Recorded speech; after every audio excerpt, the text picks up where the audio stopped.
Welcome back to another episode of Fanfiction Friends. We will be discussing a one-shot of our newest hyperfixation, Apothecary Diaries. If you follow us on TikTok, you'll You get it. One, you already know.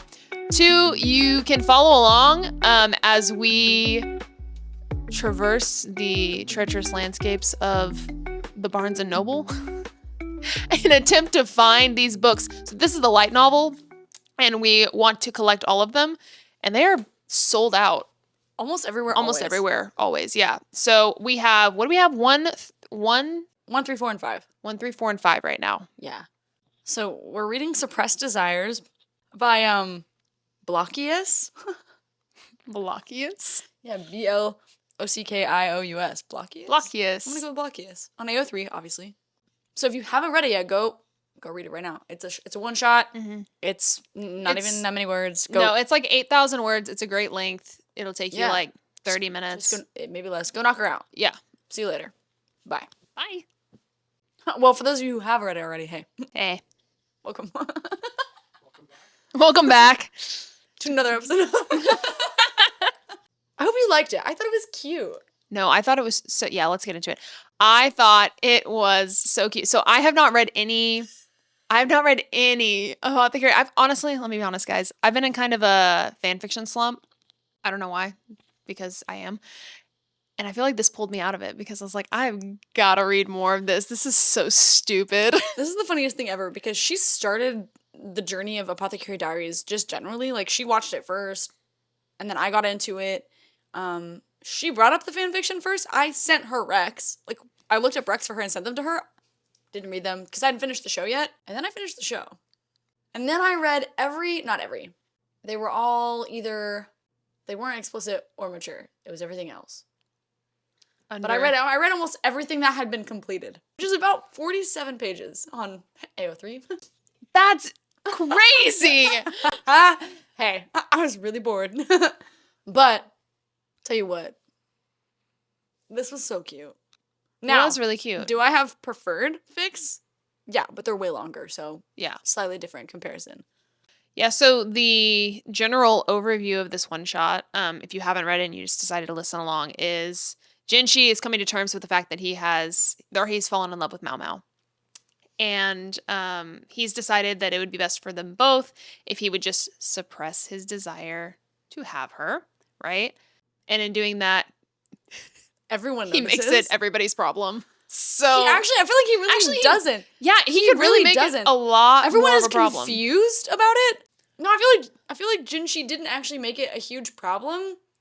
He just cut out all of the habits that make him Jinshi to Mao Mao. Mm-hmm. Like finding her specifically to talk to her, bringing her gifts, just like asking about pestering her.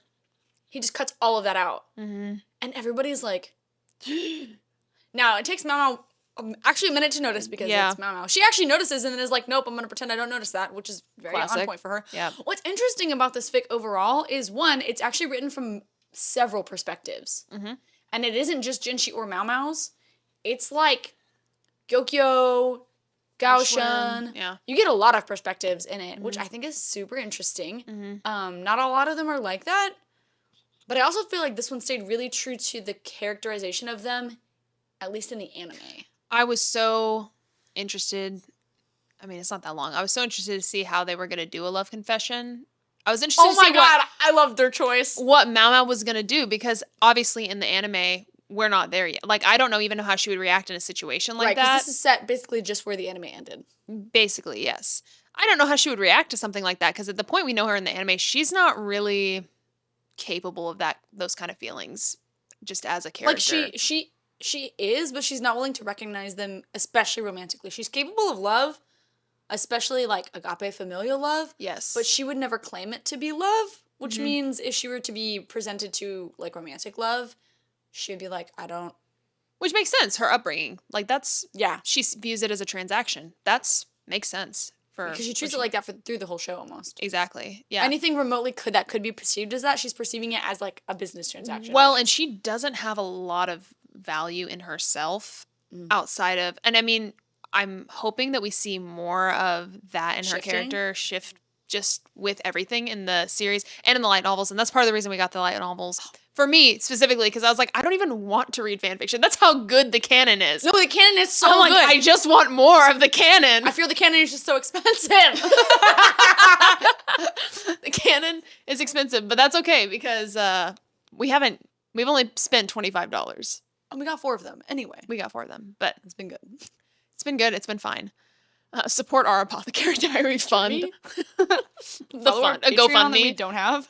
So I'm interested to see where that goes in the actual canon. But for this, yeah, I was like, oh, how are we writing her coming to terms with these feelings because of the way that the story was written and going along? I mean, she doesn't want to lose Jinshi, but she's also coming to terms with how much he means to her just in general. I like that they used Gyokyo the way they use her. Gyokyo was like, "You're a freaking idiot." Oh my gosh. Let me explain this to you again. Yes. She like talks her through it without telling her, but like gives her slay for her too. She lays it all out and is like Mao. And Mao's like, She's no, like, I need you to verbalize this. I'm not going to tell you. What do you think? Yes, it was so interesting. Yeah. I'm surprised that Gaoshin didn't say anything to Jinshi at any point. I agree. That did take me, because I feel like in the show, he will tell him, he'll be like, Master Jinshi. Yeah. When Jinshi takes it too far. Yep. He doesn't always say a lot, but he says enough. And I feel like because Jinshi is going such a far direction the other way, like in a detriment semi to his own health, mental health specifically, but like still a detriment to his mental health in the sense that he's not him and you can tell. I feel like Gaoshin would be like, well, and not even because I think one of the things he said early on was like, well, it's not really my place, blah blah blah blah.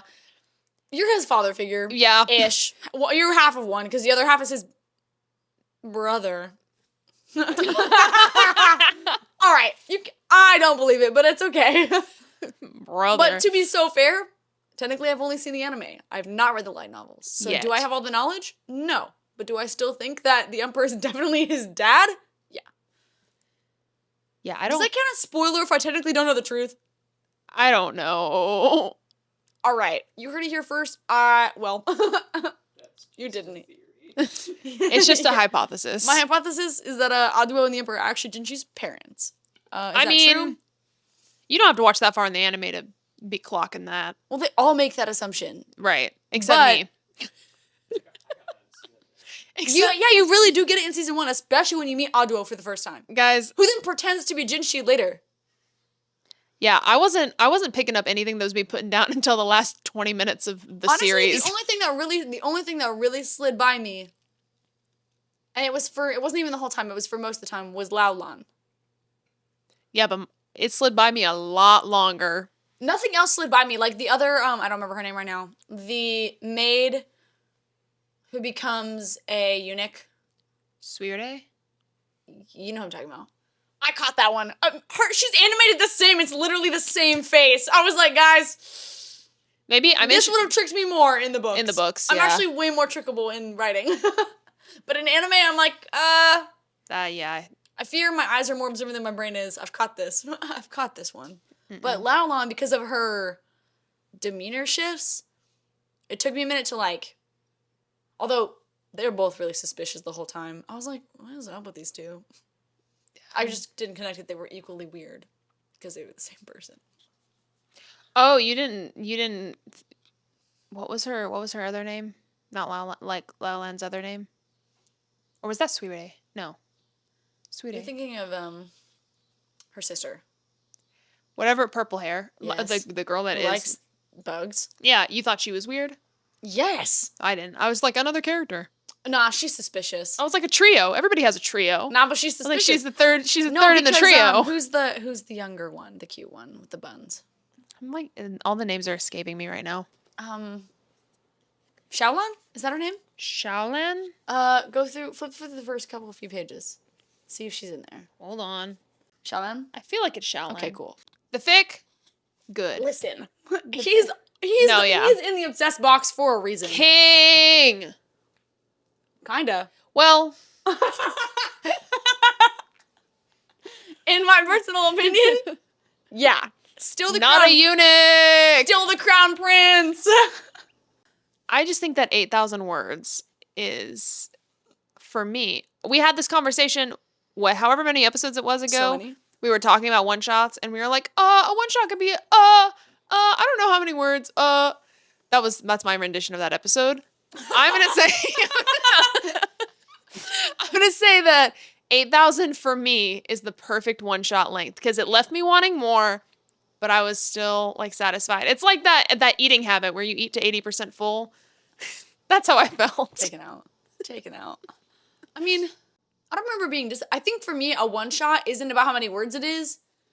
Unless it's like 100, right? Then what are you doing? But I can't handle microfics. They make me angry. Yeah. So I'm like, that's a caption. It'd be different if it was a poem. But like, microfics are fine for if you're doing like scrolling, on TikTok or the Reels when they just do. Yeah, but I don't want to pull that up in my archives. Right. In AO3 specifically, I think the length isn't exactly a huge deal to me. Because some one-shots are like 1,000 words, and they're good. It's not about always the quantity. It is really about, like, the style and the way they tell their story. Mm-hmm. This one flowed. Oh, it was so good. It was really well written. At first, I was a little worried about it, because I was like, it seems really formal, but it makes sense with the context of the show. Yes. Because in the show, it flowed well. It's still told very formally, and I was like, okay, the first half of that fic was exactly what I was expecting in the best way, but I love that it wasn't Jinchi or Maoma's perspective the whole time. Mm-hmm. Like, we were getting alternative perspectives on the situation. Because we already kind of know how Jinchi feels. Because it's just taking current Jinchi and explaining deeper. Well, yeah, reading internal monologue, because we haven't done that yet. Right. So. It's in here, but right. We've really gotten that. Yeah. Except for that one episode where he's, like, on the floor all sad. Which they kind of read it a little bit. Or it's a different... Oh, wait, no, did I read a different fic? No, you're thinking of when I read you the beginning of book 5. Anyway. But I do love the confession scene. I thought it was so fun. Because he gets up on this roof, right? He walks to the Jade Pavilion, and he's like, no, I can't do this. And just goes up on the roof where he saw her dance. No, he's so much more dramatic than that. He's like, even when I'm not thinking, I'm looking for her. That's what he said. But I love it so much. He's like, I'll just keep being obsessed with her, just not anywhere near her. And then I was like, because they didn't even say really that Mao saw him. They just say somebody watched him walk away. And I was like, this is about to be so good. This is about to be so good. And it was. It was iconic. Because he really, really just says all of it. Yeah, so... No bars held. And in a way he would never have told her, like he never would have said that like that to her. No. So she definitely was creeping, eavesdropping. Overhears his whole not thought out confession. And then she's like, troublesome is a word that I would use to call you. And he's like... He said, you're gonna have to forget I said that. And then she makes him explain himself. Yeah, she sure does. And we get her perspective. And yeah. But it's partially because she doesn't know her own feel. It's not just because she's like, I want to, like, belittle you. No, she's like, I have to understand because she literally doesn't get it. She can't fathom it, though. No. Man, this is going to be so good. This book series is going to take me out. Better not disappoint. I don't think it can. Oh. Okay. Listen, the worse the canon, the better the fanon. Yeah. This is why the guy in Barnes & Noble thinks we're sisters. Man, that was the funniest thing ever. I was like, yeah, what? We're about to take that. We don't even look that much alike. At least I don't think so. Yeah, I don't think so. But we were at the Barnes & Noble. What did we do, though? I think we walked up and just said hello. I think we said hello at the same time, and then he said something, and we happened to respond at the same time. And then, of course, because he pointed out, we laughed at the same time, in the same way. And he was like, I'm kind of afraid now. he thought, I think he thought we were lying. But not for the you really thought we were I don't know. I couldn't catch a vibe. Also, he was like, who's paying? And we were like, both of us. Yeah, we really. And then he was just really just trying his best to make the cover. Also, he probably watched our approach, which was very chaotic. Yeah. Because we were trying not to get accosted by the overly. Okay, well, what if this guy finds this? Listen, I wasn't finished about the overly passionate employee that works there. I don't have a problem with what he does. He's so good at his job. He's great at his job. And he really enjoys it. Actually. Yeah. And I'm really impressed with his wide range of knowledge. Yes. Also, he apparently can clock people easily. He clocked that we liked anime and neither of us were in anything remotely. She was in a Phantom of the Opera sweatshirt. Which to me doesn't say anime. What was I in? Normal clothes. You were in church clothes. Oh. I was in a Phantom of the Opera sweatshirt. And, like, Phantom of the Opera says something to me, but it doesn't always exactly say anime. No, there is a pipeline. And we were looking at, like... We were by... Oh, yeah, no, he did. No, we weren't. He said... We were looking at... we were looking at... Fantasy fiction, okay? And then we go to Brandon Sanderson, and then over by Brandon Sanderson, he was like, y'all watch anime, right? And we were like... Yeah, he looked us up and down and said, anime? It was crazy. But obviously, like, he knows what he's doing, so mad respect. We just actually were on a time crunch that day, and I was like, if we talk to him, we will be here for another 40 minutes. We were already, like, 10 minutes late to something, and we did not have the time, and I'm not good at shutting people down. And I don't want to shut him down. I'll let him talk. Because he actually gave me good recs. He gave me a rec for something I already had a rec for, but explained why it would be even better, and I was like, see, yeah, okay, I need to buy this at some point. I just can't right now because I'm broke. Yeah, so we did have to run away. So we did approach very weirdly. Yeah, but the whole conversation. Anyway, yeah, that was sidebar. But no, I love the way it was written. I thought it flowed well. The love confession, it was so... Wait a second. Okay, yeah, no, I wrote a quote down from Jinshi. He said, "You may not agree, but you have hidden beauty. One that while I understand why you choose to hide it, I can't help but admire it when I'm able to see it." That's so sweet. Also, if there is a love confession in the actual canon, it better be good. I feel like if he confesses first, it's gonna have to be the best thing ever. Yeah, if she confesses first, that would be crazy. That'd be crazy. I don't know what'll happen. I feel like it's probably gonna be dramatic. Probably like Fruits Basket level dramatic. They've already been to war. Fruits Baskets. Okay, the crickets are screaming. Those are cicadas. It's because I killed her brother. I feel like Fruits Basket's dramatic was so dramatic because of the situation that they were both in already. I feel like I don't know what situation they're gonna put them in for that. I feel like it'll be some kind of like political war, kingdom something. Probably. Just the way that the story is going. My assumption, based off of the few other fanfiction I've read, is that she becomes like a well-known member of the Law Clan. She's not nobody. That's the crazy thing about the show is she acts like she's like, I'm a lowly... No, you're not. Your biological father is like the main... Yes. What is he? The strategist. The main strategist for the military. And her brother's super smart. I think... Well, adopted brother. But I think... Which is iconic that he looks just like his dad. I actually do love that. It's really iconic. But I think... Apparently there's another brother. But also based on only the fanfiction I've read. So, guys, I don't know. Where was I going? Oh! She becomes like a member of, like a known and recognized member of the Law Clan, which makes her incredibly politically situated and like socially situated. She's technically of high class. In like, not as high class as obviously like a concubine of the Emperor, but like still incredibly high class. Also, if Jinshi allegedly is still under the impression and continues everything under the impression that he's the Emperor's brother, he doesn't have nearly as much need to be politically relevant if he were to be the Emperor's son, aka the eventual Emperor. That's gonna be a problem. That's gonna be a problem. I agree. That's gonna be a problem. I think if he confesses, right now, at least, like where we're sitting right now, if something were to happen right now, it wouldn't be him confessing. It wouldn't be genuine. Well, I mean, no, we already know how he feels. Yeah.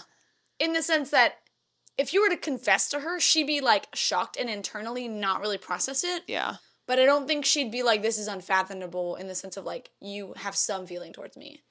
I don't think she would realize the, like, gravity of it. No, yeah. I don't think she would. I think she'd be like, okay. Right. She'd be like, sure. Like, now is not the time, obviously. Yeah. But I think at any point along the way, because of the way he is currently progressing, I think if he were to confess, it would be like that anyway. It'd be like a... Yeah. He might have. Who knows? Maybe this is actually not. Maybe this is real. Maybe he has to pull away at some point for her to be like. Maybe.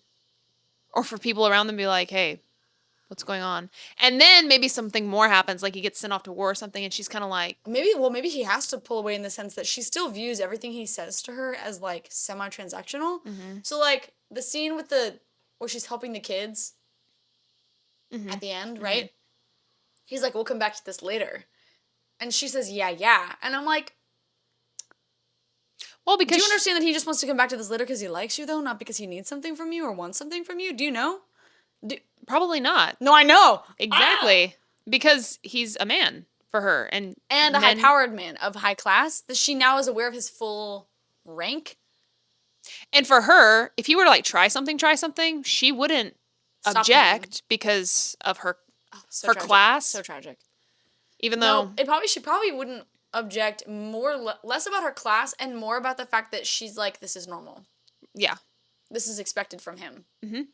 So he's expected to use people like this. So that's okay. Yeah. She's like, I don't get it. Why me? But yeah, she's like, weird choice, but whatever. Yeah. Do you have any other thoughts about this? So many. We don't have to keep going though. Listen. I loved the end when he's walking out of the room and she's like, oh my gosh! Yes! And the whole room is like, that was so good. And he was like, he finally understood what she wanted. And she was like, bye, Master Jinji. And I was like, cute. Oh my gosh. And the rest of the room is like, what just happened? She turns around. And they're like, and she's like, what? She's like, what? Like y'all weren't on the outs yesterday. Literally fighting. Well, she offered him food and he literally said no. True. And she was tore up about it. She just didn't realize that she was.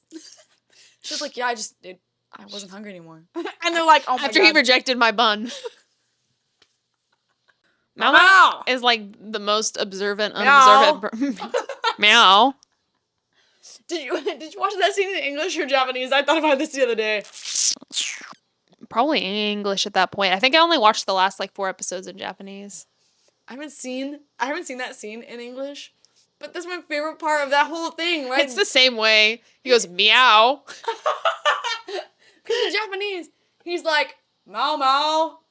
And then like, where are you in Japanese? But he's got such a low timbre meow. Voice. He's like, Mao Mao, where are you? Meow. It's like this guy. Daoshin is the best. His son will get there one day. Basen, it's kind of an idiot. Sorry, Basen. But he will get there. I do feel bad for Basen, and that Basen just keeps getting beat up. Yes, because he's Jinchi's personal guard, and if Jinchi gets hurt, he gets hurt, and I'm like, wow, this is tough. Yeah, and Jinchi keeps hurting himself. He's like, yeah, you can go ahead and scar me forever. It's okay. He just wanted the compliment from Mao Mao. He didn't know that's what he wanted, but that's what he wanted. You look more handsome now. Or what does he say? You look less pretty now or something? No, she actually might say he looks more manly. Yeah. You look more manly now. However, I fear there's more of this to come. Based off of the 3 things I've seen, there's more of this to come. Maybe not on his face. Guys, watch the show. Not. Watch the show if you haven't. Read the light novels if you watch the show. Or just do both. Do both at the same time. Suits your fancy. And when you finish book 2 of the light novel, go ahead and send it our way. We need it for our collection. Yeah. Airdrop it over. And yeah, no, we will probably be, well, we'll for sure be talking about it. It'll come up in conversation. I don't know if we'll read another fic or not. If you guys want to read another fic. I'll probably bring up one of the several I read. Yeah. Since I went through 47 pages of it. But until next time, I guess. Yeah. Adios, amigos. Bye.